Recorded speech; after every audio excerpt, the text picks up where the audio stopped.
Hi, would you like to know how to turn on or turn off the Galaxy AI on your Samsung Galaxy S25 Ultra?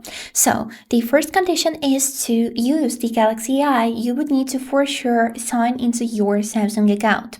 You can simply do it in the settings by opening the settings application. Here at the top, you'd be able to see your Samsung account or text which is saying sign in. So, after you have signed into your Samsung account, now we would need to stay in the settings, and here scroll down until you'll find this tab which is named Galaxy AI. We would need to click on it to open, and here as you can see we got a lot of interesting AI features.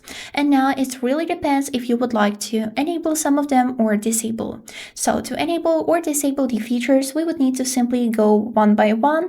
For example, let's start with the call assist, read what this feature is responsible for, and then decide if you would like to enable it or disable it. So currently on the live translate, we got status turned on, and to disable it, we would need to click on the slider at the right edge of your phone.